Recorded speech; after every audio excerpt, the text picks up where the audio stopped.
Assalamualaikum warahmatullahi wabarakatuh. Bismillah walhamdulillah wassalatu wassalamu ala rasulillah wa ala alihi wa sahbihi wa mawalah. Allahumma anfa'na bima 'allamtana wa 'allimna ma yanfa'una. Allahumma zidna 'ilma warzuqna fahma wa atina hikmah. Allahumma barik lana fi majlisina hadza birahmatika ya arhamar rahimin. Walhamdulillahi rabbil alamin. Taqabbalallahu minna wa minkum fataqabbal ya karim. Alhamdulillah, rangkaian pengajian kita sejak ba'da isya tadi sudah berjalan bagus, baik. Ada pembacaan burdahnya yang memang rutin kita baca dalam taklim rutin setiap malam Kamis di Masjid Jami Al-Islah. Dan tadi juga sejumlah para ustadz kita sudah menyampaikan mau'idhahnya. Mudah-mudahan apa yang telah disampaikan oleh para guru kita menjadi penyebab turunnya rahmat dan barakah. Nah, khusus untuk malam Kamis ini dan malam Kamis yang akan datang serta malam Kamis yang berikutnya. Jadi ada 3 kali pertemuan. Nah, kita di majelis ini akan mengkaji kembali. Saya katakan kembali karena 20 dan 15 tahun yang lalu pelajaran ini pernah dibahas di Masjid Al-Islah ini. Nah, jadi makanya saya katakan dibahas kembali. Tapi bagi mereka yang baru mengikuti 10 tahun terakhir, tentunya menjadi satu pelajaran yang baru. Mudah-mudahan manfaat untuk kita semua. Jadi kita tahu baru saja kita melalui bulan Rajab. Kita saat ini sudah masuk bulan Sya'ban.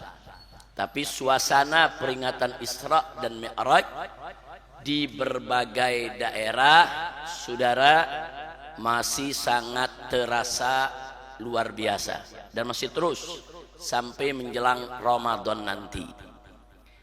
Nah, di majelis ini kita akan membahas tentang Isra dan Mi'raj, mulai dari pengantar peristiwanya sampai terjadi Isra-nya, kemudian terjadi Mi'rajnya, sampai respon masyarakat Mekah ketika Nabi kembali dari Isra dan Mi'raj. Pelajaran ini cukup panjang. Kalau disampaikan sekaligus bisa makan 2 sampai 3 jam. Karenanya kita bagi malam Kamis ini, malam Kamis yang berikutnya, dan yang berikutnya. Dan insya Allah untuk malam Kamis yang akan datang kita mulai dari jam 9. Nah, hari ini kita sengaja saya datang jam 10, saudara, karena memang hari ini padat betul. Dari pagi, siang, sore tadi saya ngajar, terima tamu. Jadi betul-betul padat. Tapi alhamdulillah akhirnya malam ini tetap masih bisa hadir. Alhamdulillah. Nah, yang akan datang kita usahakan jam 9 atau paling lambat setengah 10 udah bisa kita bahas supaya nanti malam Kamis yang ketiganya bisa tawakufan. Nah, jadi pelajarannya bisa lebih singkat insya Allah. Nah, baiklah ya ikhwan, untuk menyingkat waktu kita perhatikan pelajaran kita kali ini tentang hikmah Isra dan Mi'raj Nabi Muhammad sallallahu alaihi wa alihi wa sahbihi wasallam. Referensi yang kita gunakan khusus untuk cerita Isra Mi'raj secara kronologis yang paling utama, walaupun ada beberapa kitab lain, yaitu kitab Al-Isra wal Mi'raj yang dikarang oleh Imam Suyuti radhiyallahu anhu. Dan yang kedua adalah kitab Al-Isra wal Mi'raj yang ditulis oleh Al-Imam Ibn Hajar Al-Asqalani. Ini Ibn Hajar Al-Asqalani terkenal sebagai Syekhul Muhadditsin. Ini guru besarnya daripada ahli hadis. Dan yang ketiga, saudara, yaitu kitab karangan saya punya guru, kitab Al-Anwarul Bahiyah. Nah, kitab Al-Anwarul Bahiyah min Isra wa Mi'raj Khairil Bariyah, durusun wa ibar, masyahid wa suwar.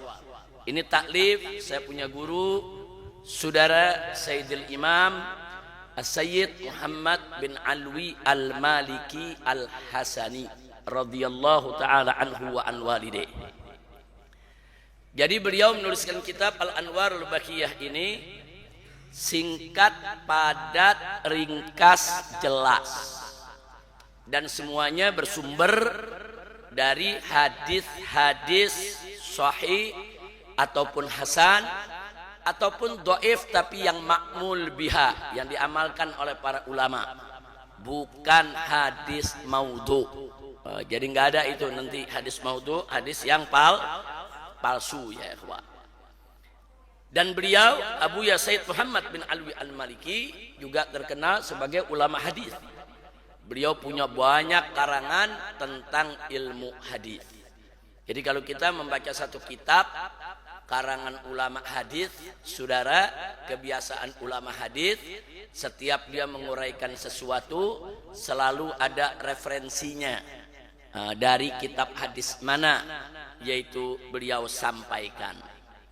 Baik, berikutnya kita perlu tahu terlebih dahulu apa makna Isra. Isra secara lughatan, secara bahasa, artinya perjalanan di malam hari. Dalam bahasa Arab, perjalanan di malam hari itu, saudara, itu dari kata sara, isra.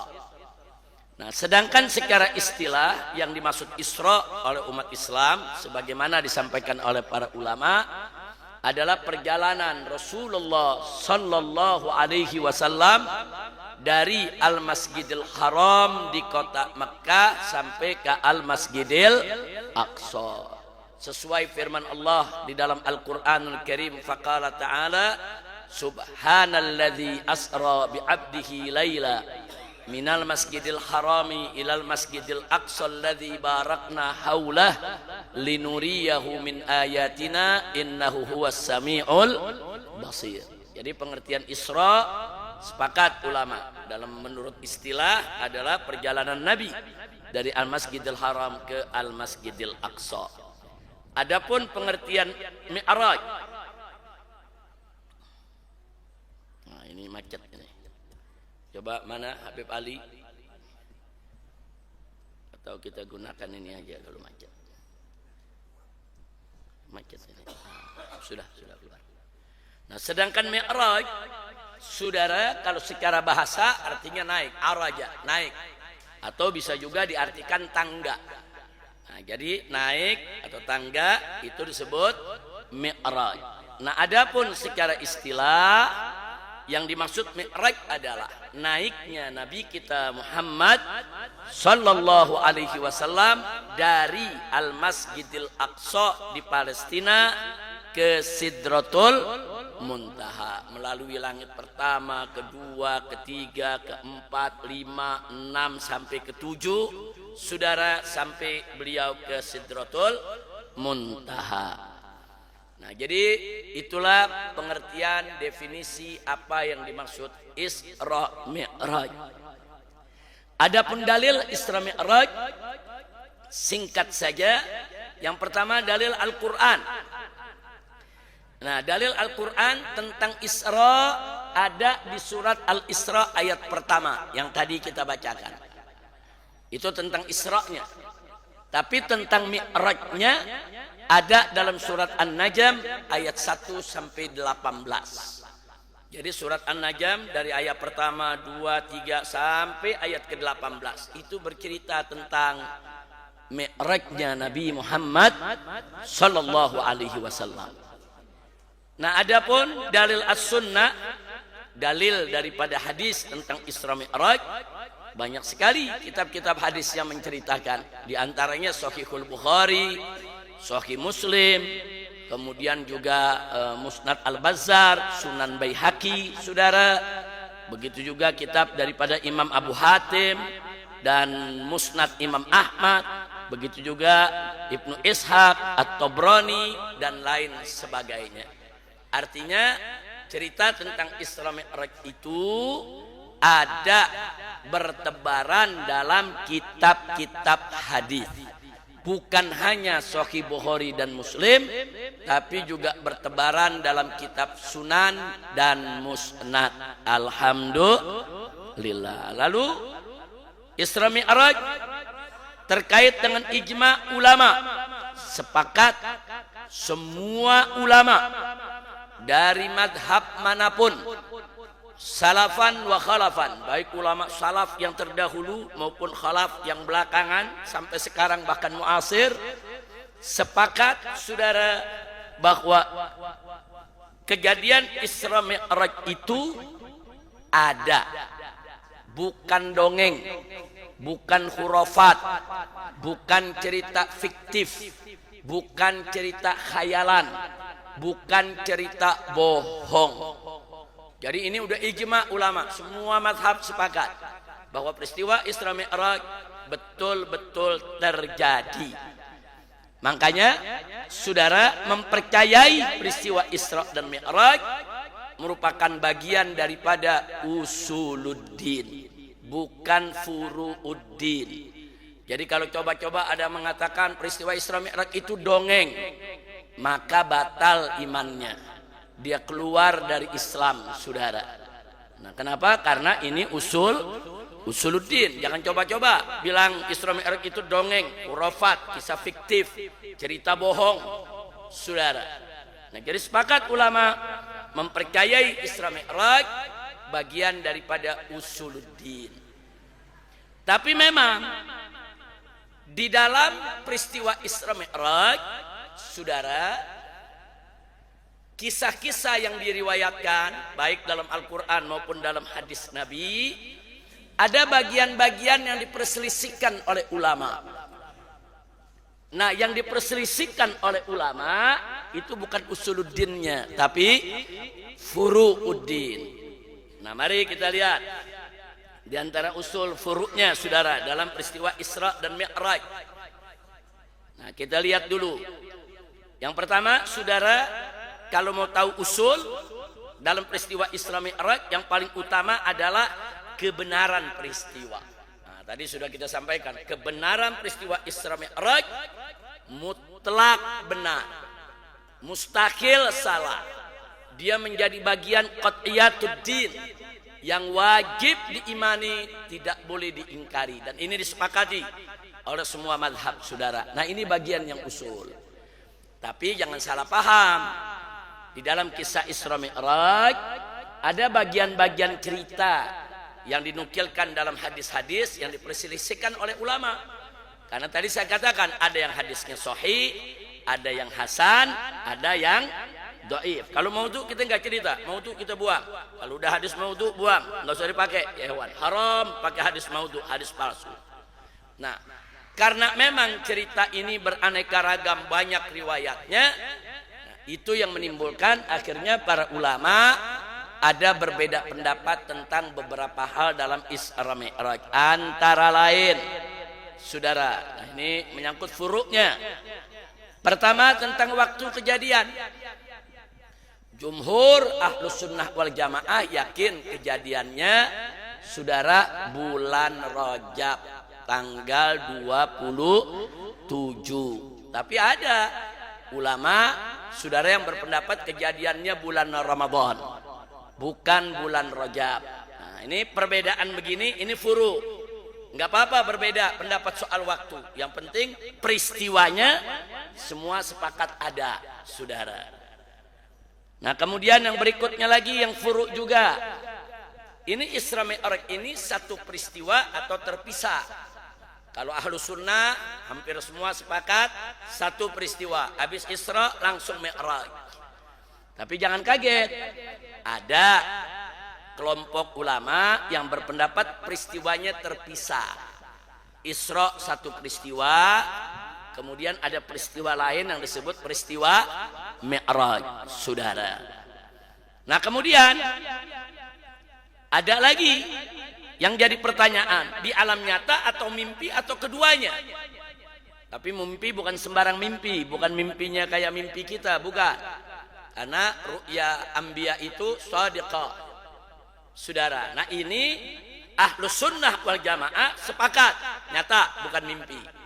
Tapi ada aliran-aliran di luar Ahlus Sunnah yang meyakini kalau itu mimpi yang nyata. Atau dengan kata lain mimpi nyata maksudnya perjalanan rohani, nah, bukan perjalanan rohani dan jasmani. Nah, tapi kalau Ahlus Sunnah meyakini perjalanannya rohani dan jasmani. Tapi saya perlu sampaikan supaya nanti kalau ketemu ulama-ulama yang mengatakan begitu jangan kaget, jangan langsung ngafirin. Oh, ini bukan Ahlus Sunnah nih, tahu kita ini bukan Ahlus Sunnah nih yang mengatakan begini. Tapi jangan dikafirin. Cuman dia bukan ahlus sunnah. Termasuk apakah perjalanannya ruh saja atau ruh dan jasad. Saudara, ini juga ada perbedaan. Ahlus sunnah wal jamaah sepakat bahwa perjalanannya ruh dan jasad. Tapi ada kelompok di luar ahlus sunnah. Seperti siapa? Mu'tazilah. Mu'tazilah punya pendapat hanya ruhnya saja. Nah, jadi jangan kita kafirkan Mu'tazilah. Nah, kita hanya katakan Mu'tazilah bukan ahlus sunnah. Kita nggak terima mereka punya pendapatnya. Tapi jangan langsung kita kafirkan. Kenapa? Ini bagian furu, bukan bagian usuluddin. Kecuali kalau mereka mengatakan nggak ada tuh peristiwa Isra Mi'raj, mimpi, khayalan, cerita bohong, dusta, itu kafir. Kalau itu mutlak kita kafirin, saudara. Nah, tapi kalau furu-furu begini nggak usah ribut, saudara. Di Indonesia ini ada kok yang ngaku ahlus sunnah tapi pakai pendapat Mu'tazilah, ada. Kalau ditanya dia ahlus sunnah, tapi kalau ditanya bagaimana Isra Mi'rajnya Nabi, dia bilang ya cuma ruhnya saja. Berarti dia pakai pendapat siapa tuh? Mu'tazilah, saudara. Nah, jadi jangan sembarangan ngafirin orang. Terus ada lagi, saudara, yang diperdebatkan ulama. Saudara, berapa kali sih Isra Mi'raj? Ahlus Sunnah wal Jamaah meyakini Isra Mi'raj cuma sekali. Itu pada tanggal 27 Rajab itu. Tapi ada juga yang berpendapat bahwa Isra Mi'raj dialami Nabi beberapa kali, bukan sekali. Nah, mereka bukan nggak punya dalil, punya. Di antaranya dalil Siti Aisyah dalam satu hadis mengatakan tatkala Nabi Isra, saudara, di malam itu mafaqattu jasada Rasulillah, kata Sayyidina Aisyah. Aku enggak kehilangan jasad Nabi. Jasad Nabi ada di sampingku. Tapi malam itu Nabi Isra Mi'raj. Nah, ini diperdebatkan oleh ulama karena Sayyidatuna Aisyah itu, saudara, ketika terjadi peristiwa Isra Mi'raj belum jadi istri Nabi. Ketika terjadi Isra Mi'raj belum jadi istri Nabi. Lalu bagaimana beliau bisa bercerita Isra Mi'raj jasad Nabi ada di sampingnya? Nah, itulah dijadikan dalil oleh sementara ulama. Oh, ini mungkin Isra Mi'raj yang kedua. Nah, waktu Siti Aisyah udah jadi istri Nabi, terulang lagi peristiwa tersebut, saudara. Gak apa-apa, ada ulama punya keyakinan begitu, silakan. Mereka punya dalil, bukan pendapat dari hawa nafsu, tapi pendapat yang kuat yang jadi kesepakatan Ahlus Sunnah wal Jamaah, Nabi hanya satu kali Isra dan Mi'raj. Kemudian berikutnya, saudara, waktu Nabi Isra Mi'raj dibelah dadanya atau tidak? Ini juga diperdebatkan ulama. Jadi Ahlus Sunnah mengatakan dibedah sebelum Isra Mi'raj. Tapi sebagian ulama mengatakan enggak, Nabi dibedahnya udah dari kecil. Waktu di Halimatus Sa'diyah dipelihara, bukan lagi mau Isra Mi'raj. Nah, tapi Ahlus Sunnah mengatakan enggak, memang Nabi dibedah itu 4 kali. Bukan hanya masa kecil, tapi termasuk juga pada saat Isra dan Mi'raj. Nanti kita lihat pendapat Ahlus Sunnah. Nah, kemudian yang berikutnya, pada saat Mi'raj kita punya Nabi, Nabi melihat Allah atau tidak? Nah, ini ulama berbeda pendapat. Ada mengatakan Nabi melihat Allah, ada mengatakan Nabi enggak melihat Allah. Ada juga yang mengatakan Nabi melihat Allah dengan mata hatinya. Ada juga yang mengatakan dengan mata kepalanya. Nah, kalau yang begitu tuh ulama berbeda pendapat, saudara. Nah, tapi kalau Ahlus Sunnah meyakini bahwa Nabi melihat Allah. Jangan tanya kaifiyah, jangan tanya bagaimana lihatnya, bagaimana caranya, bukan urusan kita. Allah Maha mampu memberikan kekuatan kepada Nabi alaihi salatu wassalam untuk melihat Allah baik dengan mata kepala maupun dengan mata hati. Kita nggak usah cerita kaifiyahnya, itu semua serahkan kepada Allah. Kita nggak bicara hakikatnya, kita cuma bicara yakin bahwa Nabi melihat Allah, selesai. Saudara, nah ini yang diperdebatkan. Jadi kalau nanti ada yang bilang, oh Nabi nggak melihat Allah, jangan langsung dikafirin. Ini perbedaan-perbedaan furu dalam kisah Isra dan Mi'raj. Kayak tadi tuh, melihat Allah baik, Nabi melihat Allah, tapi dengan mata apa nih? Mata kepala atau mata hati? Nah ini juga ulama berbeda pendapat, saudara. Nah yang berikutnya lagi, saudara, perintah sholat. Nah kalau kita lihat dalam hadis-hadis sahih, perintah sholat itu memang Nabi diperintahkan dari 50 menjadi 5. Dari 50 sholat menjadi 5 sholat. Nah, bahkan ini boleh dikatakan ahlus sunnah sepakat, itu cerita, saudara. Tapi ada di luar ahlus sunnah protes itu. Seperti kalangan Syiah. Kalangan Syiah nggak terima. Nah, kalangan Syiah mengatakan ini cerita bohong. Ini cerita nggak masuk di akal, kata mereka. Mana ada cerita tawar-menawar sholat dari 50 jadi 5. Nah kalangan Syiah di sini banyak pakai logika. Nah sedangkan ahlus sunnah wal jamaah nggak bisa sembarangan kita pakai logika. Kalau dalilnya ada, kalau ceritanya benar, kalau kisahnya memang disampaikan oleh orang-orang yang bisa dipercaya, kita imani, kita terima. Soal kenapa 50 jadi 5 itu persoalan lain.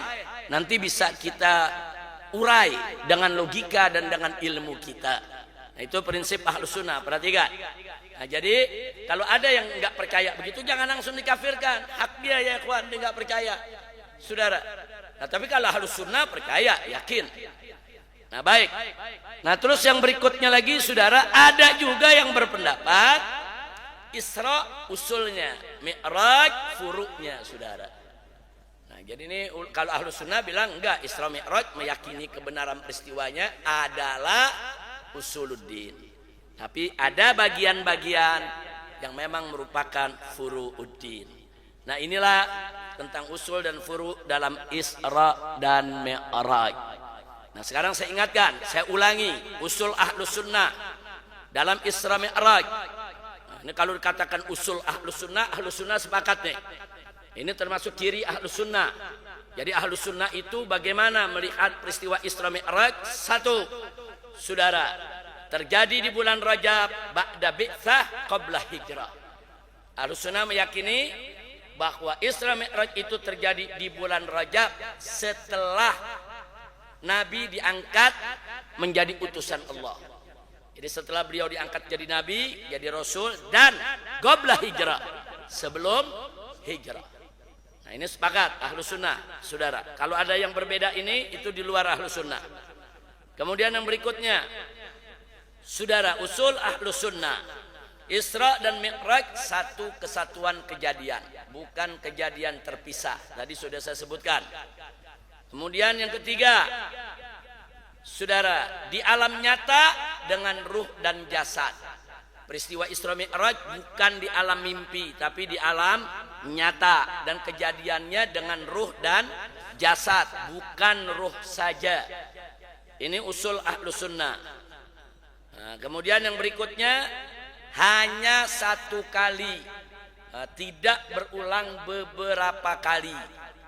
Nah kemudian yang berikutnya lagi, saudara, yaitu diawali dengan pembelahan dada Nabi, syaqqus sadar. Nabi punya dada, dibedah ya ikhwan oleh malaikat Jibril dan malaikat Mikail, saudara. Baik, kemudian yang berikutnya lagi, saudara, yaitu yang keenam, Nabi melihat Allah subhanahu wa ta'ala. Ini usul ahlus sunnah. Ahlus sunnah semua sepakat. Cuman ahlus sunnah nggak bicara kaifiyah, nggak bicara tempat, saudara, nggak bicara ruang dan sudut, nggak. Nabi melihat Allah, bagaimana caranya itu urusan Allah ya kawan. Allah maha mampu. Allah bisa membuat hambanya siapa saja dengan izin Allah subhanahu wa ta'ala untuk melihat Allah, baik lihat dengan mata kepala maupun mata hati. Nah kemudian yang berikutnya lagi, saudara, perintah sholat dari 50 menjadi 5. Perintah sholat dari 50 menjadi 5. Ini usul ahlus sunnah wal jamaah. Nah sekarang bagaimana menghadapi kritik Syiah saudara yang mengatakan ini nggak masuk di akal, masa tawar menawar 50 jadi 5 saudara? Jawabnya yang pertama, karena ini nakli, ini ada riwayat hadis sahihnya saudara, maka terima dulu pakai iman, jangan pakai logika. Saya berkali-kali ngingetin umat, jangan sombong dengan logika, jangan terlalu bangga dengan ilmu yang dia punya, karena ilmu dan logika nggak ada artinya kalau tidak berdiri atas dasar iman. Iman dulu, jangan terpancing dengan logika-logika ya ikhwan. Terima, oh riwayatnya ada, oh benar, terima. Nah habis terima silakan kita bertanya, tapi kenapa ya kok dari 50 jadi 5? Kan Allah maha tahu. Jadi kata orang Syiah, Allah kan maha tahu umat Nabi nggak kuat 50, nggak mungkin lah Allah kasih 50 tawar-tawar baru 5, seolah-olah kayak Allah nggak tahu. Kata Syiah begitu ya ikhwan. Nah jadi jawabnya, Allah maha tahu kalau umat Nabi nggak mampu 50, tahu.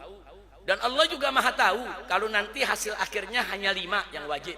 Allah maha tahu.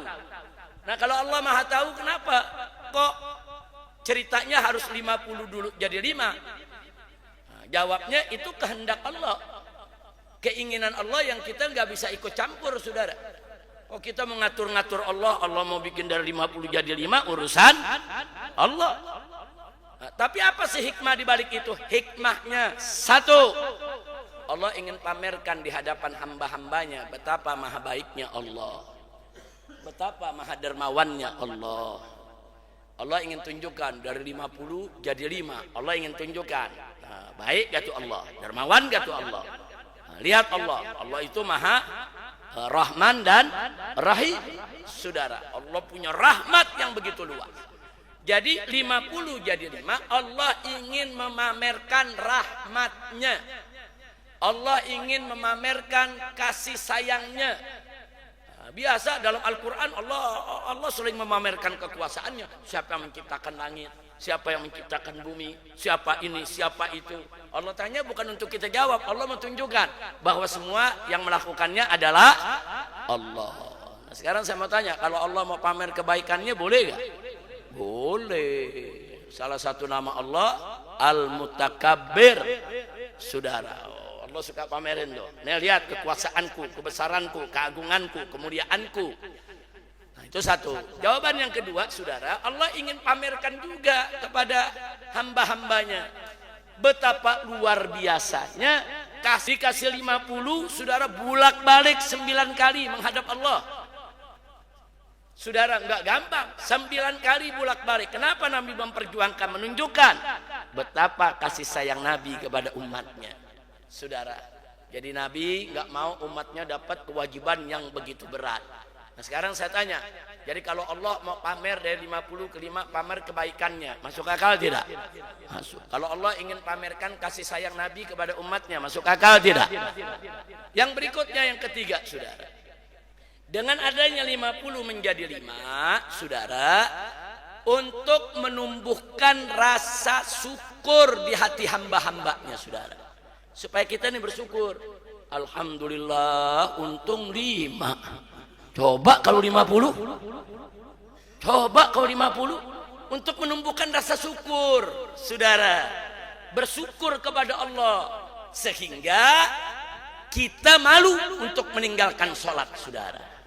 Jadi pertama untuk menumbuhkan rasa syukur, yang berikutnya menumbuhkan dan menanamkan rasa malu, sifat malu dalam diri hambanya. Malu dong kalau nggak sholat. Udah dikasih 5 masih nggak sholat, bagaimana dikasih 50? Nah, jadi itu ada hikmahnya, bukan Allah nggak tahu kalau umat Nabi nggak mampu 50, bukan, Allah maha tahu kok. Cuman sengaja Allah buat dari 50 jadi 5. Nah, Allah mau tanamin tuh, hamba-hambaku bersyukur ya, dari 50 jadi 5 nih. Malu dong kalau 5 aja nggak sholat. Nah, saya mau tanya, kalau hikmahnya seperti itu masuk akal tidak? Masuk saudara. Jangan tiba-tiba bilang ini nggak masuk akal, masa sholat tawar menawar, ini Bukhari Muslim pembohong. Ini hadis-hadis gak benar, palsu, Israiliyat. Ada yang bilang Israiliyat. Kenapa dibilang Israiliyat? Karena dalam cerita ini terlalu menonjolkan sosok Nabi Musa. Nah, jadi Nabi ketemu Nabi Musa yang kasih tahu, saudara, Muhammad, umatku ini lebih kuat dari kau punya umat. Dikasih 50 nggak mampu. Gimana kau punya umat?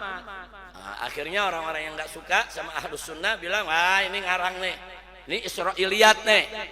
Enggak begitu, saudara. Ceritanya memang benar. Nabi dapat saran dari Nabi Musa, saudara. Apa berarti Nabi nggak tahu kalau umatnya nggak kuat? Tahu. Cuman kan Nabi saat itu, saudara, belum ada putusan minta kurang boleh apa enggak. Nabi nggak tahu boleh nggak minta kurang. Nah, makanya begitu ketemu Nabi Musa menceritakan pengalaman tentang umatnya, saudara. Maka di sini ada beberapa hikmah.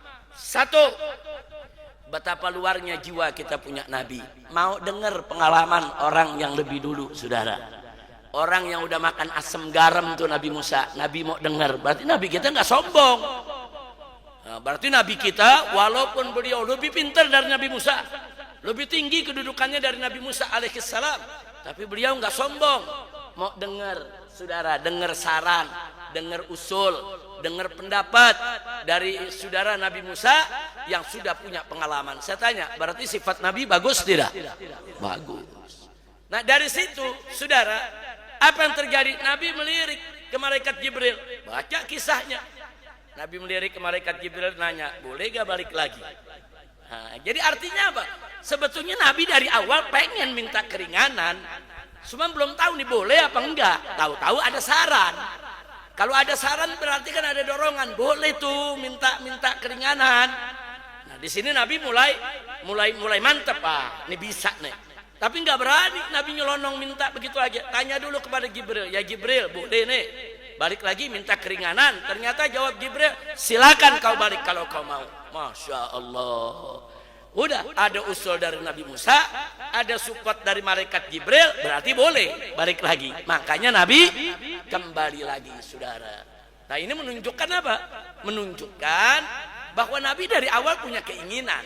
Tapi keinginan itu boleh enggak kan mesti dibuktikan dulu, ditimbang dulu. Itulah kecerdasan Nabi kita Muhammad Sallallahu Alaihi Wasallam. Jadi kalau begitu Allah jadikan peristiwa itu dari 50 ke 5 masuk akal tidak? Masuk. Nah inilah usul Ahlus Sunnah wal Jamaah. Jadi saya pernah dengar ceramah di mimbar Ahlus Sunnah yang ceramah. Saya nggak perlu sebutin penceramahnya ya ikhwan. Penceramah kita, saudara-saudara kita, saudara-saudara itu cerita-cerita sholat 50 jadi 5. Masa sholat ditawar? Nggak benar itu. Itu Israiliyat. Kaget saya. Kalau yang ceramah orang Syiah saya nggak kaget. Memang pendapat Syiah begitu. Ini yang ceramah kawan kita Ahlus Sunnah. Saudara saya tegur. Saya katakan nanti nggak salah. Ente baca buku yang mana? Akhirnya dicerita, iya baik anda baca buku ini. Yang ente baca buku Syiah. Ente salah baca kitab. Nah, makanya kita jelasin. Akhirnya kita klarifikasi saudara di beberapa mimbar. Itu kejadiannya 20-an tahun yang lalu, apa 25 tahun. Nah, saat itu saya ingat banget tuh setiap mimbar saya ceritain soal ini, saudara. Nah, untuk mengklarifikasi karena memang ada kawan-kawan kita yang kadang-kadang salah baca, salah menyampaikan, apalagi sekarang nih zaman AI. Ada Syekh AI, ada Syekh Google, ada Syekh Grok, saudara. Jangan-jangan ntar pada nanyanya ke sana. Itu peristiwa 50 jadi 5 bagaimana? AI jawab, masuk akal tuh. Nah, terus dijadiin bahan. Hati-hati saudara. Na'udzubillah min dzalik. Makanya belajar harus punya guru. Baca kitab juga nanya kepada guru. Tanya, Ustaz, Anda mau baca kitab anu boleh gak? Anda mau baca kitab ini boleh gak? Ini yang ngarang si fulan Ustaz, boleh gak? Guru-guru kita pengalaman tahu. Nanti dia kasih tahu, jangan pakai karangan dia, bahaya. Oh kitab ini aja bacanya. Oh ini yang punya Ahlus Sunnah. Nah jadi arahan guru itu sangat penting. Baik kita lanjut. Dalil Isra Mi'raj dalam mimpi. Nah, tadi kan kita bilang ada tuh kelompok di luar Ahlus Sunnah. Dia mengatakan kalau Isra Mi'raj itu dalam mimpi. Nah kita mau tahu apa sih maksud dia mimpi dan apa sih dalilnya, saudara. Kita lihat apa sih maksud mimpi. Mimpi yang dimaksud oleh kelompok ini, saudara. Jadi mereka mengatakan mimpi, tapi mimpi yang nyata, karena mimpi Nabi adalah benar. Ru'yal anbiya shadiqah, karena memang mimpi para nabi itu benar. Enggak ada mimpi yang bohong kalau buat Nabi kita Muhammad sallallahu alaihi wasallam. Jadi kelompok ini mengatakan ini mimpi, tapi mimpi nyata. Kemudian yang kedua, saudara, karena ini dalam mimpi, maka yang Isra Mi'raj itu ruhnya secara utuh. Jadi bukan mimpi tidur biasa. Kalau mimpi tidur biasa, saudara, ruhnya tuh separuh tuh. Nah, satu kepegang, satu jalan. Kalau ini enggak, ruhnya secara utuh menurut mereka. Makanya mereka bilang jasadnya enggak ikut, hanya ruh saja, saudara. Nah kemudian yang ketiga, mereka katakan, nah karena ini merupakan mimpi nyata dengan ruh secara utuh, maka Isra Mi'raj itu adalah safar ruhani, perjalanan rohani. Ingat ya, ini bukan Ahlus Sunnah. Jangan salah paham nih. Jangan dipotong-potong ntar rekaman. Ya, Habib Rizik ngajarin begini nih. Ini bukan pendapat Ahlus Sunnah. Tapi kita perlu tengok. Kita mau tahu kenapa sih dia bicara begitu. Apa sih dalilnya? Nah, dia bukan gak punya dalil. Ada dalilnya, hujahnya, saudara. Nah dalil yang mereka kemukakan pertama, saudara, dalam surat Al-Isra ayat 60. Dalam surat Al-Isra ayat 60 Allah menyebutkan tentang Isra Mi'raj, wa ma ja'alna ar-ru'ya, tidaklah kami jadikan ar-ru'ya. Allah menyebutnya sebagai ru'ya. Nah karena Allah sebut Isra Mi'raj itu ru'ya dalam surat Al-Isra ayat 60, maka mereka mengatakan ru'ya itu kan mimpi. Berarti Isra Mi'raj itu mimpi. Nah ini dalil pertama. Nah kemudian dalil yang kedua yang mereka gunakan di sejumlah hadis, tidak semua hadis. Sebagian hadis Isra Mi'raj diawali bainama ana naim. Nabi mengatakan tatkala aku tidur. Jadi cerita Isra Mi'raj itu ada beberapa hadis yang awalnya berbunyi bainama ana naim, tatkala aku sedang tidur. Nah, kemudian di akhirnya saudara faistaiqastu, dan begitu aku bangun dari tidur, wa ana bil Masjidil Haram, dan saya sudah ada di Masjidil Haram. Nah, jadi karena ada awalnya bainama ana naim, diakhiri dengan faistaiqastu, aku terjaga. Jadi dia katakan berarti ini fik bahwa Isra Mi'raj itu adalah mimpi yang nyata. Nah kemudian yang berikutnya mereka memakai hadis Siti Aisyah yang tadi saya sebutkan. Siti Aisyah pernah mengatakan ma faqattu jasada Rasulillah sallallahu alaihi wasallam wa innama usriya biruhi. Jadi Siti Aisyah kata riwayat ini mengatakan aku tidak kehilangan jasadnya Rasulullah tatkala Isra Mi'raj. Sesungguhnya innama usriya biruhi, sesungguhnya beliau itu diisrakan dengan ruhnya. Nah inilah tiga dalil yang dijadikan argumen landasan oleh mereka yang mengatakan Isra Mi'raj hanya mimpi. Ingat, ini bukan pendapat Ahlus Sunnah. Nah sekarang bagaimana pendapat Ahlus Sunnah dan bagaimana Ahlus Sunnah menjawab nih dalil mereka? Mereka kan punya dalil nih tiga.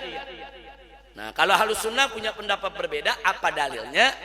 Dan apa pula sikap Ahlus Sunnah terhadap dalil yang mengatakan mimpi, saudara? Nah mari kita lihat. Nah, dalil Isra Mi'raj bukan mimpi. Ini dalilnya Ahlus Sunnah. Saudara, yang pertama, saudara, kata Asra di awal surat Al-Isra. Karena di awal surat Allah mengatakan subhanalladzi asra Maha suci Allah, zat yang memperjalankan. Allah enggak mengatakan yang memimpikan atau yang membuat Nabi mimpi, tapi Allah mengatakan asra, memperjalankan. Nah, kata asra tersebut, saudara, menjadi dalil menafi mimpi, bukan mimpi. Nah, kira-kira jelas tidak? Nah, dalilnya yang kedua, saudara, dalil yang kedua kata abdun. Subhanalladzi asra bi abdihi. Allah memperjalankan hambanya. Itu kata abdun dalam Al-Quran di beberapa ayat seperti abdan iza sholla. Saudara, itu menunjukkan kata abdun ada ruh dan ada jasad. Abdan iza sholla, orang-orang kafir itu mencegah hamba-hamba Allah tatkala mereka mau sholat, saudara. Nah, jadi abdan iza sholat, si hamba sholat, karena si hamba memang ada ruh dan ada jasad, bukan ruhnya saja. Kemudian yang ketiga, pendustaan kafir Quraisy menafi mimpi. Waktu Nabi cerita, orang-orang kafir Quraisy kan tertawa terbahak-bahak. Sampai mereka bilang, Muhammad, ente mimpi, ente. Nabi bilang, enggak, ente bohong, ente udah gila, ente bicara yang enggak masuk di akal. Saudara, andai kata Nabi mengatakan, semalam aku mimpi, begini-begini, kira-kira diprotes enggak sama orang kafir Quraisy? Enggak, mimpi. Saudara, jangankan Nabi, kita nih kalau lagi cerita mimpi, semalam gue mimpi dari Jakarta ke Surabaya 10 menit. Kira-kira ada yang protes gak? Kenapa nggak protes? Mimpi, saudara. Tapi kalau saya cerita nggak mimpi, semalam saya dari pintu rumah pakai sendal 10 menit sampai Surabaya, percaya nggak? Nggak percaya. Habib udah mulai gila dia. Nah, udah kacau nih Habib nih. Kenapa? Karena saya ceritanya bukan mimpi. Kalau bukan mimpi dibantah, betul. Nah, sekarang waktu Nabi cerita dibantah gak orang-orang kafir Quraisy? Dibantah sampai Nabi dikatakan gila. Anta majnun ya Muhammad, kau gila, saudara. Nah, jadi bantahan orang-orang kafir Quraisy terhadap cerita Isra Mi'raj Nabi menunjukkan kalau Nabi tidak cerita mimpi. Kira-kira jelas gak? Paham ya? Baik. Nah, terus bagaimana dalil yang tadi tuh yang dipakai sama kelompok bilang mimpi? Nah, tanggapan dalil mimpi. Satu, saudara, ayatnya mesti baca, terusin, jangan dipotong. Tadi yang dibaca wa ma ja'alna ru'ya. Saudara, wa ma ja'alna ru'ya, yaitu dari apa yang sudah kami jadikan mimpi. Ar-ru'ya katanya mimpi, tapi ada terusannya. Ru'ya yang bagaimana? Allati arinaka illa fitnatan linnas. Saudara. Naam. Jadi di sini menarik. Allah yang menyatakan bahwa peristiwa Isra Mi'raj yang Allah sebut sebagai ru'ya yang bagaimana? Saudara, tidaklah kami tunjukkan itu kepada engkau ya Muhammad illa melainkan fitnatan linnas, sebagai ujian untuk umat manusia. Jadi Allah yang menyatakan peristiwa itu ujian untuk imannya kaum muslimin di saat itu. Ujian buat imannya umat Islam, ujian buat imannya manusia. Saya mau tanya, kalau disebut ujian itu mimpi atau peristiwa nyata? Nyata. Kalau mimpi ada ujian? Nggak ada. Nah, jadi baca ayatnya yang lengkap, jangan dipotong cuman wa ma ja'alnar ru'ya, jangan, ada tulisannya. Jadi Allah mengatakan itu peristiwa Isra Mi'raj memang ru'ya yang kami tunjukkan kepada Muhammad sebagai fitnatan linnas. Kalau mimpi nggak jadi fitnah, kalau mimpi tidak jadi fitnah. Justru karena itu peristiwa nyata, maka dia menjadi fitnah. Kira-kira jelas tidak? Terjawab gak dalil mereka? Terjawab. Yang kedua, saudara, masih jawaban dari tadi, yaitu tafsir Ibn Abbas. Saudara, Ibn Abbas mengatakan waktu menafsirkan ayat ini, saudara, apa kata Ibn Abbas dalam tafsirnya? Yang dimaksud ar-ru'ya dalam ayat ini bukan ru'ya manam, tapi ru'ya ainin. Bukan ru'ya mimpi, ru'ya manam, yaitu penglihatan di waktu tidur, bukan, tapi ru'ya ainin, penglihatan dengan mata kepala di alam nyata. Nah, Ibn Abbas ini sahabat Nabi. Nah, beliau termasuk sahabat yang didoakan oleh Nabi, saudara, agar menguasai takwil daripada Al-Quran, saudara. Nah, ini diantara tafsir beliau. Jadi ru'ya di sini bukan ru'ya mimpi, bukan, tapi ru'ya ainin. Nah, kemudian yang berikutnya, yang ketiga, riwayat lain. Tadi kan ada sebagian hadis mengatakan bainama ana naim, tatkala aku tidur. Ya kan ada hadis lain yang menceritakan Nabi nggak tidur. Nah, jadi jangan satu hadis diambil, hadis yang lain dibuang, saudara. Nah, lihat mana hadis yang lebih kuat. Ternyata yang lebih kuat yang menceritakan Nabi terjaga. Baik, yang berikutnya yaitu tentang saudara Siti Aisyah. Tadi sudah kita jawab. Nah, karena Ahlus Sunnah meyakini Isra Mi'raj itu sebelum hijrah, peristiwa itu terjadi sebelum Siti Aisyah menjadi istri Nabi. Sehingga riwayat yang menceritakan bahwa Siti Aisyah tidak kehilangan jasad Nabi tatkala Isra Mi'raj ditolak oleh ulama. Enggak nyaranin Siti Aisyahnya, tapi ada persoalan kepada para perawinya, ya ikhwan. Karena Siti Aisyah belum jadi istri Nabi. Nah, kok bisa-bisanya tidur di kamar Nabi? Kan nggak mungkin. Nah, ya, kira-kira jelas tidak? Baik. Ya, kemudian yang kelima, tanggapannya juga, saudara, Siti Aisyah sendiri, saudara, Siti Aisyah sendiri mengatakan, barang siapa yang mengatakan bahwa Rasulullah bahwa anna Nabi ra'allah, bahwa Nabi melihat Allah, faqad kadzab, dia dusta. Jadi Siti Aisyah mengatakan bahwa barang siapa mengatakan Nabi melihat Allah, dia bohong. Artinya Siti Aisyah menafi kalau Nabi itu melihat Allah. Nah, yang dinafi melihatnya, tapi Siti Aisyah enggak menafi Isra Mi'rajnya. Nah, jangan lupa tuh. Nah, bukan mimpi. Andai kata mimpi, enggak perlu ada nafi dari Sayyidina Aisyah. Kalau Siti Aisyah mengatakan Nabi itu mimpi umpamanya, saudara, enggak perlu dinafi. Justru Siti Aisyah ada mengatakannya, ada yang bilang waktu Isra Mi'raj Nabi melihat Allah, kata Siti Aisyah enggak, itu bohong tuh, jangan dilebih-lebihin, enggak ada tuh melihat. Yang dinafi oleh Siti Aisyah melihat Allahnya, saudara. Nah, bukan Isra Mi'rajnya. Nah, kenapa Siti Aisyah menafi, saudara? Karena Siti Aisyah mengakui kalau riwayat Isra Mi'raj itu benar di alam nyata, bukan di alam mimpi. Andai kata ada yang cerita, oh itu mimpi, Nabi mimpi melihat Allah, Siti Aisyah enggak menafi. Orang mimpi, saudara, mimpi enggak perlu dinafi. Kira-kira jelas tidak? Nah, jadi Siti Aisyah sendiri mengakui kok Isra Mi'raj itu ada, saudara. Nah, tadi sudah saya ceritakan soal melihat Allah ini, saudara, memang ada beberapa perbedaan. Ada mengatakan tidak melihat seperti Siti Aisyah, ada mengatakan melihat mujarradah, yaitu ba'ainil mujarradah, lihat dengan mata kepala. Tapi ada juga seperti Ibn Abbas mengatakan ra'a bi qalbi, melihat dengan hatinya, saudara. Enggak apa-apa, mereka berbeda pendapat soal itu, enggak ada masalah. Yang penting mereka sepakat peristiwa Isra dan Mi'raj itu ada. Alhamdulillah. Baik. Sekarang kita lanjutkan, kita masuk ke kronologis Isra dan Mi'raj. Nah, tadi itu pengantarnya tuh. Jadi sebelum kita masuk kronologis Isra Mi'raj, kita mesti tahu dulu pandangan Ahlus Sunnah bagaimana tentang Isra Mi'raj. Nah, kalau kita udah tahu tadi gambarannya, baru kita masuk ke kronologisnya. Insya Allah. Ini baru slide ke-9 ini. Alhamdulillah sudah separuh.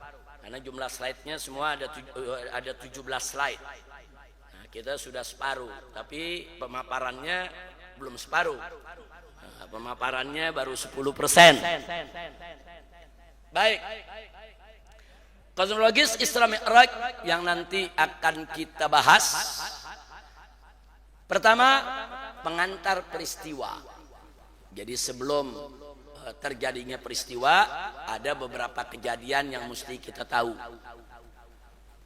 saudara. Yang kedua, perjalanan Isra-nya. Nah, jadi ada pengantar peristiwa kejadian sebelum Nabi Isra. Habis itu baru kita cerita perjalanan Isra-nya. Dari Al-Masjidil Haram di Mekah ke Al-Masjidil Aqsa di Palestina. Setelah itu baru kita cerita soal kenaikan Mi'rajnya. Nah, jadi kita pisah. Cerita Isra-nya dulu sampai tuntas, baru kita cerita Mi'rajnya, saudara. Nah, yang keempat, perjalanan pulang. Jadi waktu Nabi pulang dari Isra Mi'raj itu ada kejadian-kejadian. Dan kejadian-kejadian ini penting untuk kita ketahui. Karena kejadian-kejadian tersebut akan menjadi bukti bagi Nabi tatkala adu argumentasi dengan orang-orang di kota Makkah. Ada beberapa kejadian, nanti akan kita ceritakan. Nah, yang kelima, baru kita cerita respon masyarakat Mekah. Nah, inilah 5 kronologis yang nanti akan kita uraikan satu persatu di majelis taklim kita ini, insya Allah. Jadi ini pertemuan pertama, malam Kamis depan yang akan datang pertemuan kedua, malam Kamis berikutnya pertemuan ketiga. Insya Allah kita akan selesaikan 5 poin ini, insya Allah. Baik, kita lanjutkan dulu pengantar Isra Mi'raj. Saudara, pengantar Isra Mi'raj yang pertama, saudara, atap rumah Nabi terkuak. Artinya Nabi itu dijemput oleh malaikat Jibril dari rumah beliau, saudara. Nah, di sini kita bisa lihat, saudara,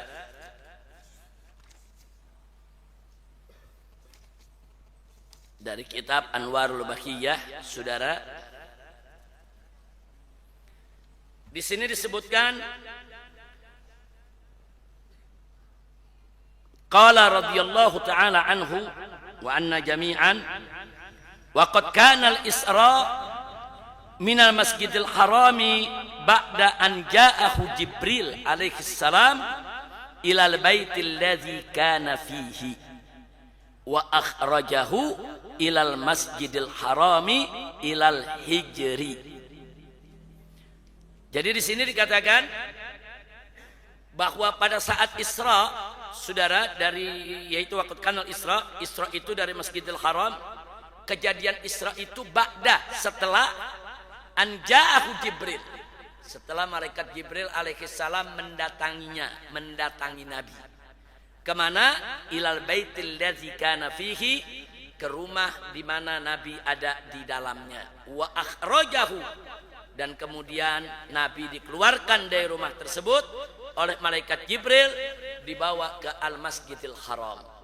Lalu di Masjidil Haram di mana diletakkan? Ilal hijri, di Hijir Ismail. Jadi kalau kita lihat ada Ka'bah, kotak. Nah, itu di depan sebelah sini ada pintu Ka'bah. Nah, sebelahnya lagi itu ada yang setengah lingkaran. Nah, setengah lingkaran itu disebut Hijir Ismail. Hijir Ismail itu termasuk dalam Ka'bah. Nah, hanya dia terbuka, tapi dia hukumnya masuk dalam hukum Ka'bah.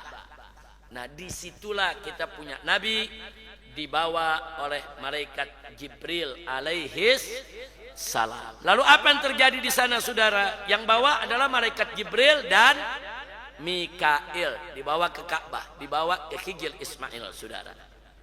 Nah, di sana diletakkan Hijir Ismail dari air Zam-Zam, nggak terlalu jauh. Air Zam-Zam itu adanya sekitar nggak jauh dari pintu Ka'bah, ya ikhwan.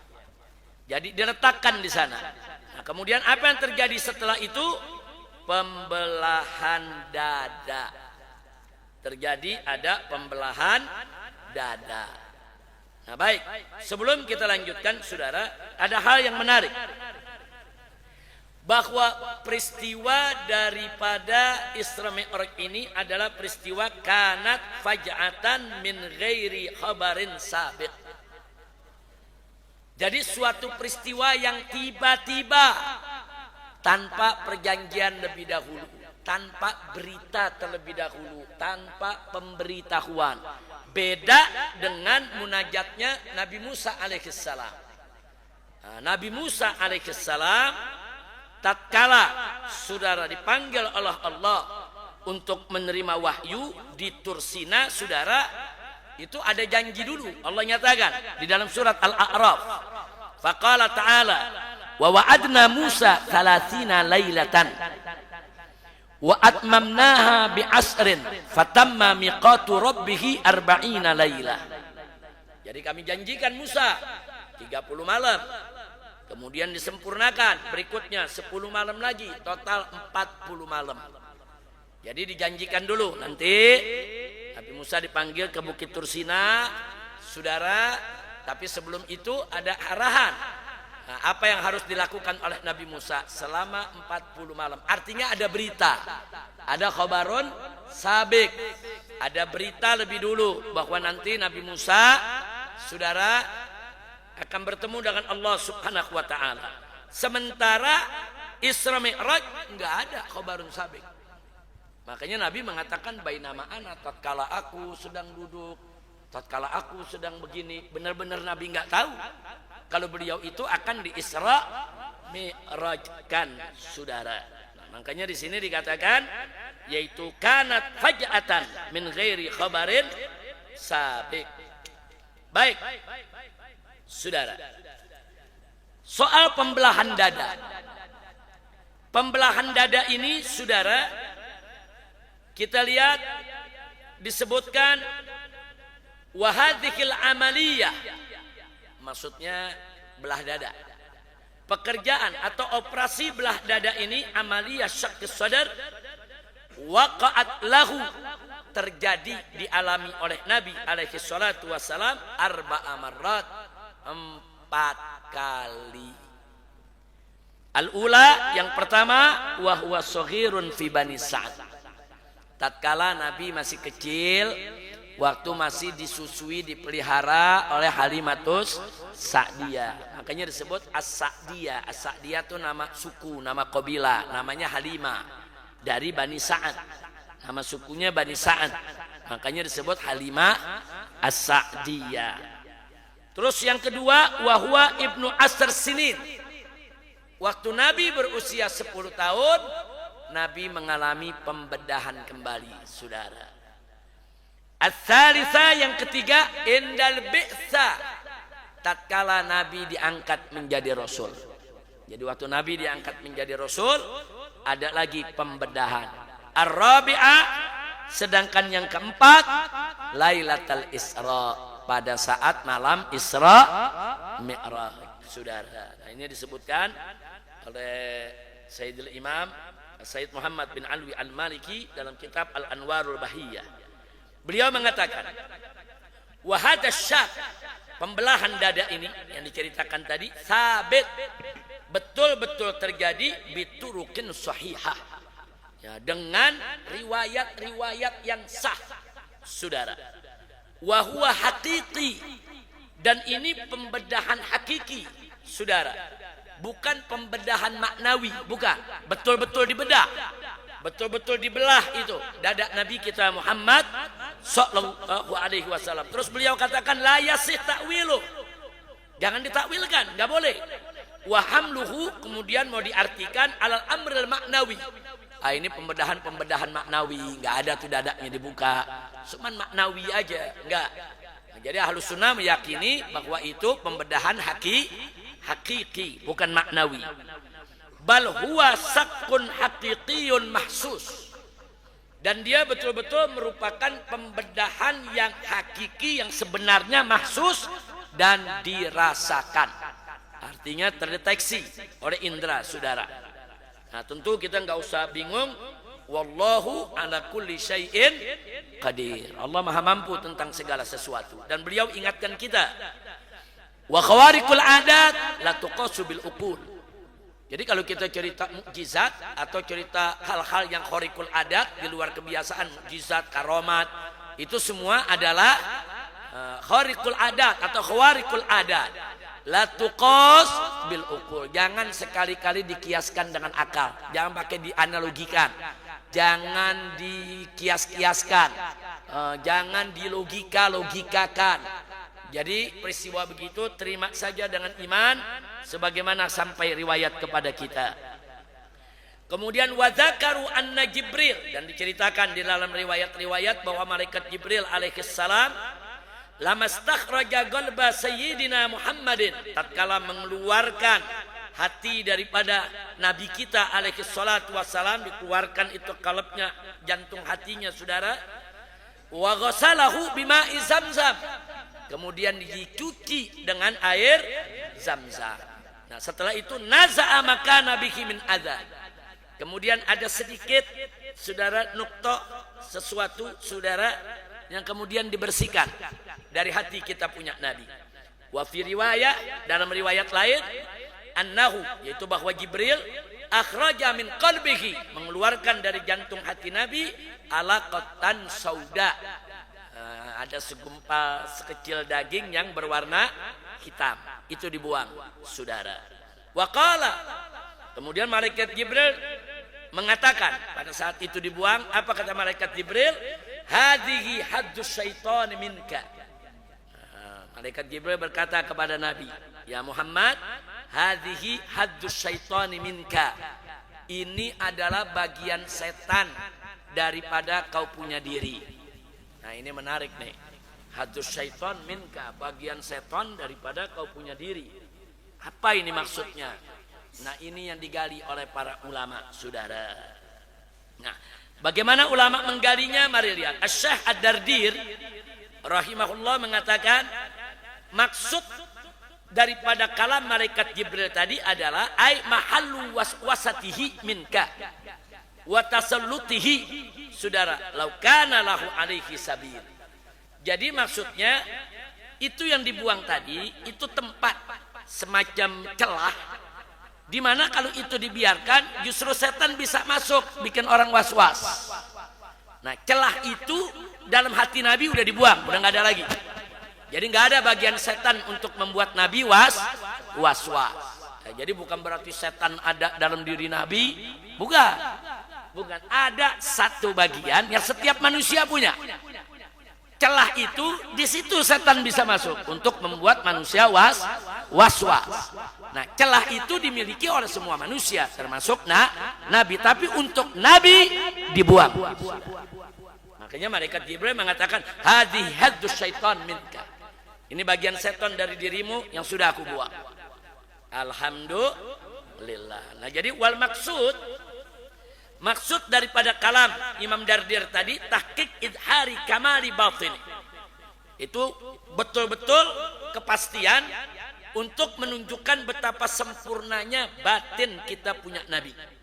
Kama baraza kamalu zahir, sebagaimana sempurnanya zahir Nabi.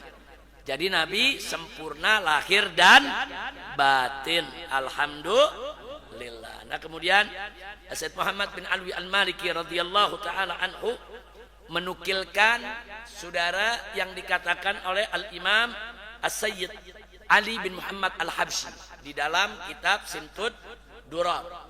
Di dalam kitab Simtud Durar, Maulid saudara, Maulid Simtud Durar, di sana ada dikatakan bunyi syairnya begini baitnya.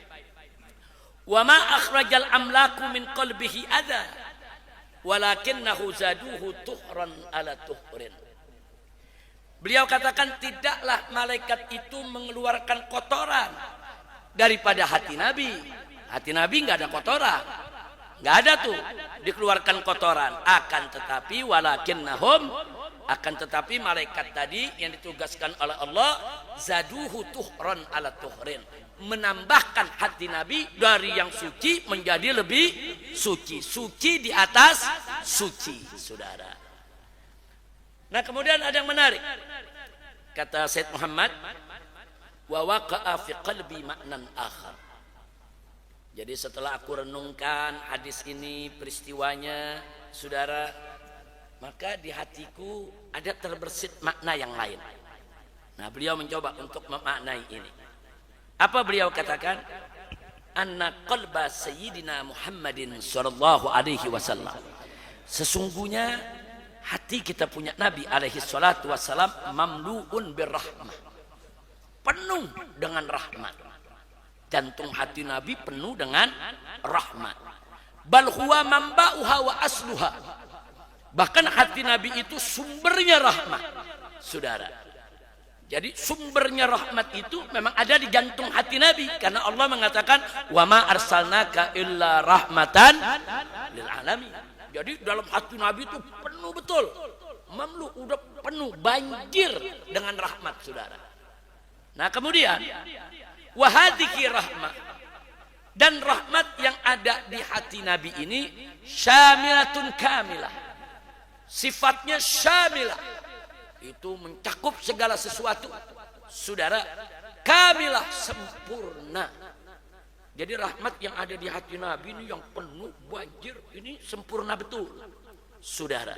Sehingga saking sempurnanya rahmat yang Allah berikan, Allah isi di hati Nabi, saudara, li'annaha rahmatullah allati wasi'at kulla syai'. Karena rahmat yang diletakkan di dalam hati Nabi tidak lain dan tidak bukan adalah rahmatnya Allah yang Allah berikan kepadanya. Nah, karena Allah sendiri yang menyatakan wa ma arsalnaka illa rahmatan lil alamin. Allah yang kasih itu rahmat dalam hati Nabi. Nah karena Allah yang kasih, rahmat itu sempurna, saudara. Nah saking sempurnanya, saudara, semua makhluk ada bagian dalam rahmat itu, saudara. Semua makhluk, mau itu manusia, mau itu jin, saudara, mau itu hewan, mau itu tumbuhan, termasuk setan. Nah ini menarik, termasuk setan, saudara. Karenanya walakin Allah subhanahu wa ta'ala, akan tetapi Allah akhraja syaitan, setan, wa a'wana wa ikhwana, dengan pasukannya, dengan kelompoknya, saudara. Di sini waman qudira alaihi saqa min hadzikir rahmah, Allah keluarkan orang-orang yang enggak berhak dapat rahmat, saudara, dari rahmat yang begitu sempurna yang ada di hati Nabi, saudara. Fala nasiba lahum fiha, sehingga mereka enggak dapat bagian lagi. Wala syai' lahum minha, dan mereka sedikit pun enggak dapat bagian lagi. Jadi maksudnya, saudara, rahmat yang Allah berikan kepada Nabi itu sempurna. Saking sempurnanya, semua makhluk ada bagian, saudara, dari rahmat tersebut. Berarti kalau semua makhluk dapat bagian, setan termasuk. Nah, setan bisa dapat bagian rahmat tersebut. Kalau kebagian rahmat, salahnya bisa dimaafin. Masuk neraka nggak jadi, habis ngesetin kita, dia ikut kita masuk surga. Ya kan kurang ajar, saudara. Nah, Allah nggak kasih, saudara, nggak boleh setan dapat bagian dari rahmat yang begitu sempurna tadi. Setan nggak boleh dapat bagian, itu tadi dibuang, saudara. Nah, itu pengertian yang dipahami oleh pengarang kitab As-Sayyid Muhammad bin Alwi Al-Maliki. Jadi dia katakan wa yakunul makna hina idzin, kalau begitu makna dari kalimat hadhihi hadus syaitan minka, ini adalah bagian setan daripada dirimu ya Muhammad. Maknanya annahum, bahwa para malaikat akhraju, mengeluarkan min qalbihi syarif, dari hati Nabi yang mulia, hadus syaitan, bagian setan, min rahmatihi, dari rahmat yang ada dalam jantung hati Nabi. Fala hadus syaitan, dan mulai saat itu setan udah nggak ada bagian. Fala hadul syaitan, nggak ada sedikit pun bagian untuk setan fi hadhikir rahmah, di dalam rahmat yang ada dalam jiwa hati Nabi kita Muhammad sallallahu alaihi wasallam. Kira-kira jelas tidak? Paham? Yang jelas, nggak ada kotoran dalam hati Nabi, nggak ada. Jangan ada cerita Nabi dibelah karena ada kotor, kotornya dibuang, nggak ada kotor. Kita boleh artikan satu, sebagaimana tadi diartikan oleh Imam Dardir atau diartikan oleh Sahib Simtud Duror. Imam Dardir mengatakan ada celah yang dimiliki oleh setiap manusia. Di celah itu was-was bisa masuk. Nah celah itu yang dibuang, sehingga Nabi seumur hidup tidak akan pernah lagi was-was, saudara. Karena was-was itu kan bisa merusak, udah terbentengi. Yang kedua, saudara, bahwa yang dibuang itu, saudara, bukan dibuang kotoran, tapi ditambah suci di atas suci. Yang ketiga, itulah pemahaman saya punya guru tadi, saudara, bahwa rahmat yang ada di hati Nabi begitu luas, begitu luar biasa, saudara. Nah, di sana ada bagian setan juga. Nah, akhirnya bagian setan dibuang. Makanya malaikat Jibril mengatakan, hadhihi hadus syaiton, ini bagian setan minka yang ada di dalam dirimu, dibuang sehingga setan nggak bisa lagi dapat rahmat dari kita punya Nabi. Nah, termasuk tidak dapat syafaat Nabi. Kira-kira jelas tidak? Paham? Alhamdulillah. Nah, kemudian pengisian ilmu dan hikmah. Nah, jadi ada di riwayat bagaimana setelah dibelah jantung hati Nabi dibuka dan dimasukkan ilmu dan hikmah, saudara. Nah, maka itu kita punya Nabi alaihi salatu wassalam, saudara, bukan sekedar fatona, pinter dan cerdas, tapi memang beliau menguasai, saudara, apa saja ilmu dan hikmah yang diberikan oleh Allah Subhanahu wa ta'ala. Nah, kemudian yang keenam, stempel kenabian. Nah, jadi setelah beliau itu selesai dibedah, saudara, ada stempel kenabian. Nah, stempelnya berupa apa? Tiap nabi itu ada stempelnya. Rata-rata para nabi itu ada stempel berupa titik hitam seperti tai lalat, ya kawan. Ada biasanya di tangan kanan. Semua nabi ada biasanya di tangan kanan, saudara. Ada tai lalat hitam. Tapi khusus kita punya nabi, tai lalat itu di antara dua pundaknya, dua punggungnya. Nah, tapi tidak terlalu ke tengah, agak ke kiri. Ya, kalau kayak kita kayak tai lalat, tompel kecil, ya ikhwan. Dan ada sedikit bulunya, saudara. Nah, itu memang sebagian ulama mengatakan tanda itu udah ada dari waktu masih kecil, saudara. Sempurnanya tatkala Nabi dibedah di malam hendak Isra dan Mi'raj. Nah, sekarang ada yang bertanya, apa sih hikmah daripada tanda kenabian tersebut, saudara? Nah, ada jawaban yang sangat menarik, saudara. Di sini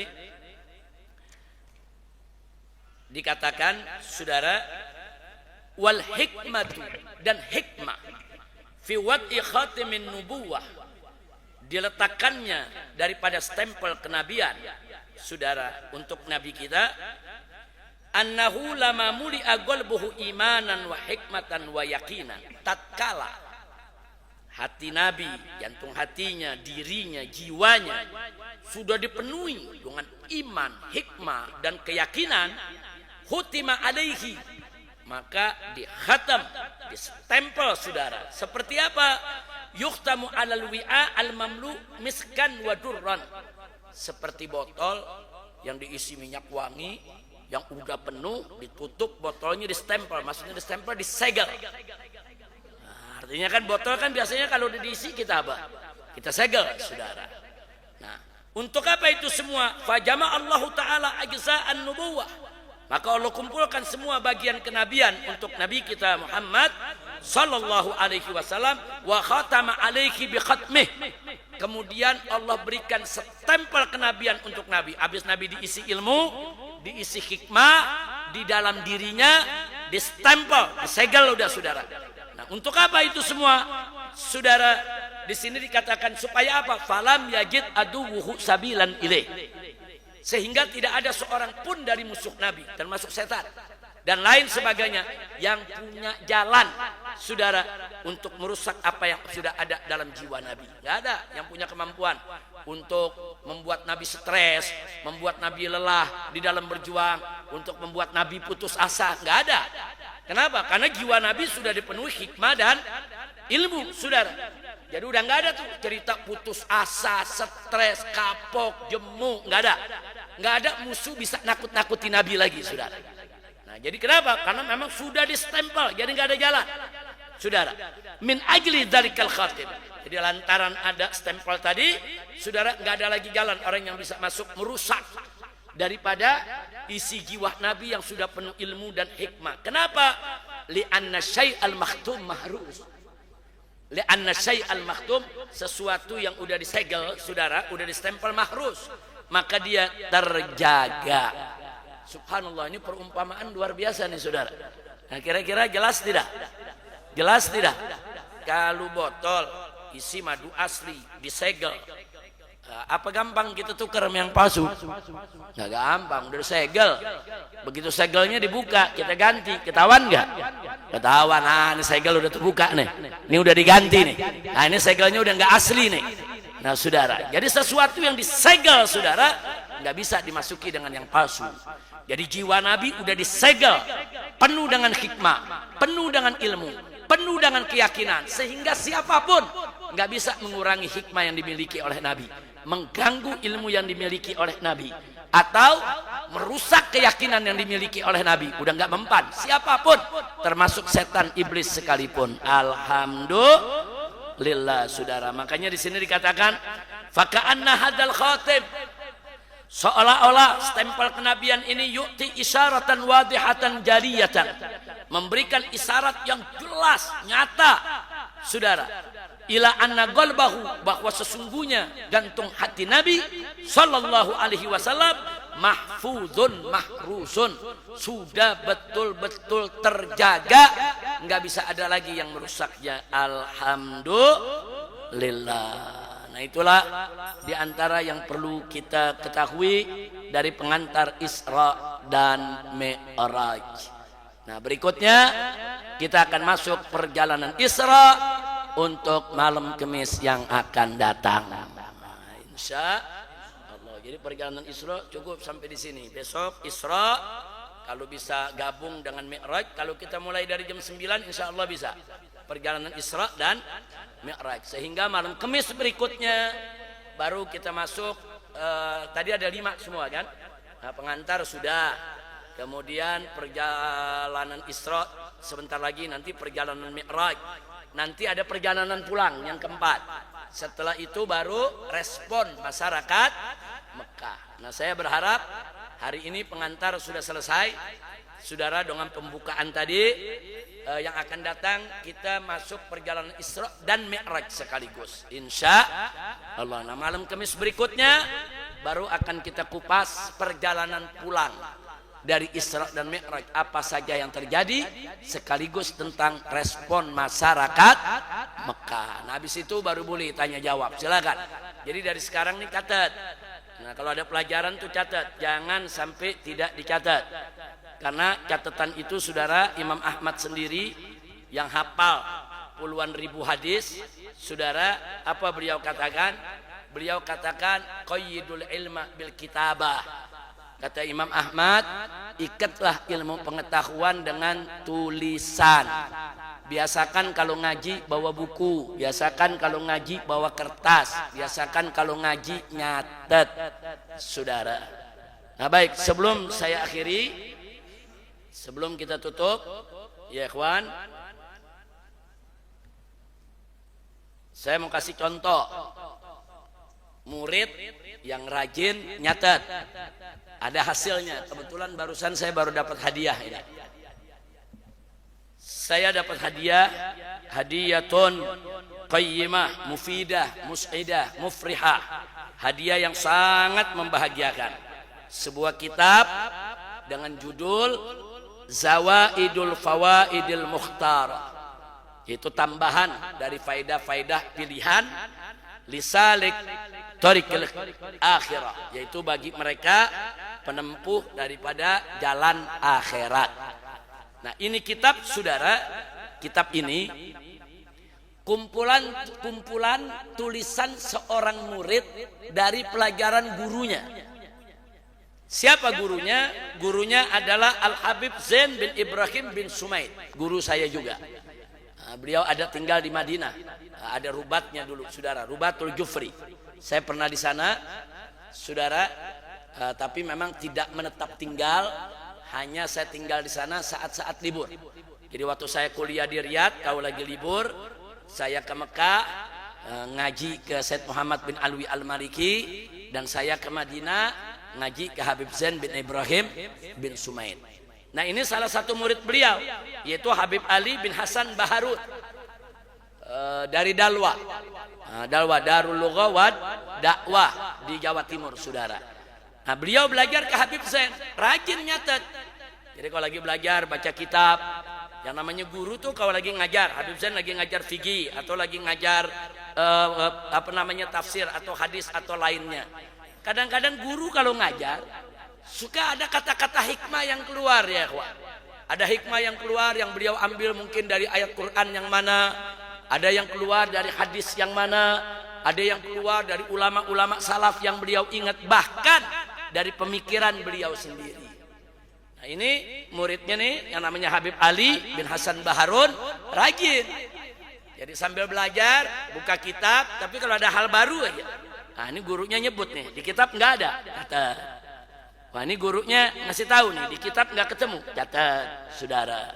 Terus dikumpulin, jadi kitab, saudara. Murid yang seperti ini, saudara, sangat bagus dan sangat baik. Dan saya sudah dapat beberapa catatan dari beliau, bukan kitab ini saja, ada beberapa kitab yang lain luar biasa. Tulisan Habib Ali bin Hasan Baharun ini sangat bagus. Beliau banyak menukilkan, saudara, dalil-dalil dari berbagai macam persoalan. Saya baca kitabnya, tulisannya sangat bagus, betul-betul merupakan representatif daripada pemikiran Ahlus Sunnah wal Jamaah. Nah, jadi ini salah satu buku, saudara. Jadi kalau murid yang bagus begitu, dia kalau ngaji, oh ada kitabnya. Yang di kitab dia nggak perlu catat, memang sudah ada di kitab.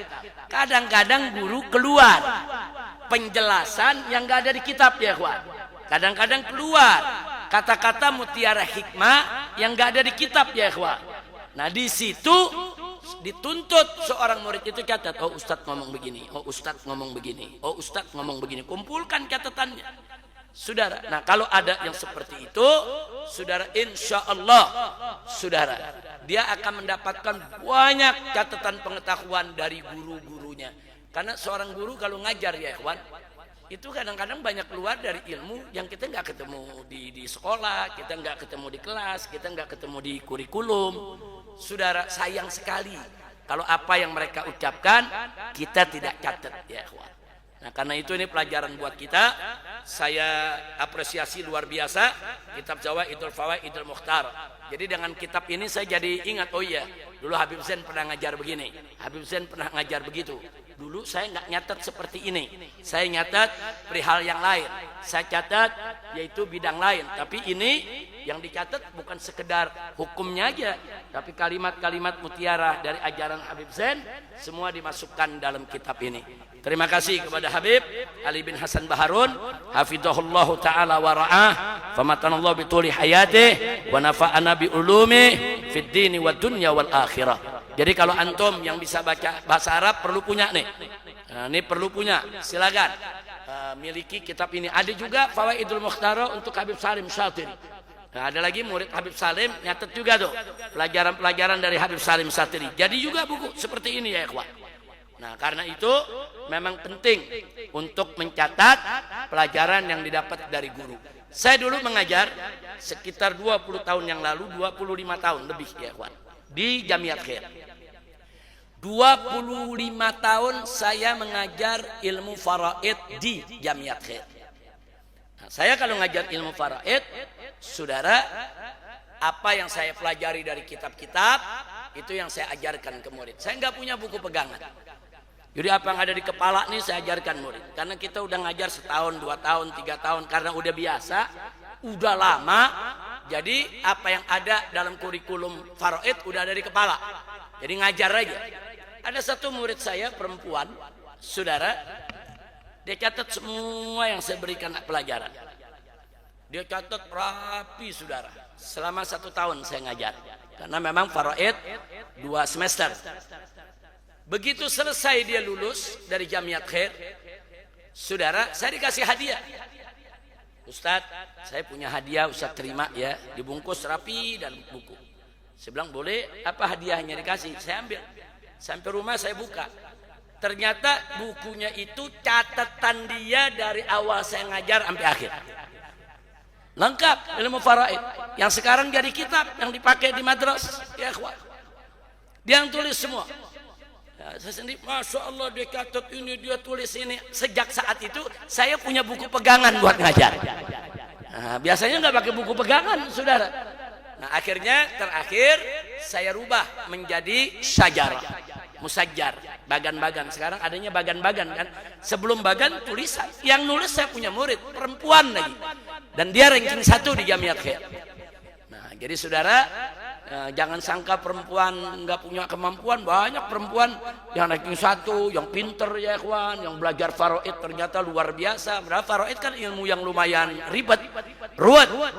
Nah, itu contoh murid. Makanya nih saya mau mendorong yang di sini. Ke depan setelah kita tutup pengajian nanti, habis lebaran kita buka lagi, biasakan bawa catatan. Catatan Anda akan sangat berguna buat diri Anda, buat anak Anda, buat keluarga Anda, buat kalau Anda nanti punya murid, saudara, sangat berguna. Insya Allah. Nah, ini contoh nih. Nah, jadi dicatat jadi kitab. Saudara, catat jadi kitab. Banyak ustadz-ustadz yang begitu banyak, dia catat semua omongan gurunya. Jadi kitab ya, kawan. Dan begitu habis dia catat, dia cari. Oh, dulu gurunya ngomong begini. Ini kayaknya berkenaan dengan ayat Quran, dicari. Oh, benar, ada ayatnya. Oh, gurunya ngomong begini. Oh, benar, ada hadisnya. Nah, waktu dia belajar, dia nggak dapat hadisnya, dia cari. Oh, dulu gurunya bicara hadis ini, cari. Oh, ternyata ada sumbernya. Oh, ini nggak ada di Quran, ini nggak ada di hadis. Dari mana nih gurunya? Oh, ternyata ada tabiin yang bicara begini. Ditemukan. Nah, di buku ini dijelaskan satu persatu. Ini ada di sini, ini ada di sini, ini ada di sini. Alhamdulillah, ini luar biasa. Habib Ali bin Hasan Baharun, mudah-mudahan beliau panjang umur, bisa terus produktif untuk mengarang kitab-kitab yang berguna. Itu saja yang bisa saya sampaikan. Akhirnya kita minta kepada Kiai Haji Nurzaini Suwanda untuk menutup pengajian ini sekaligus doa penutup. Silakan Kiai.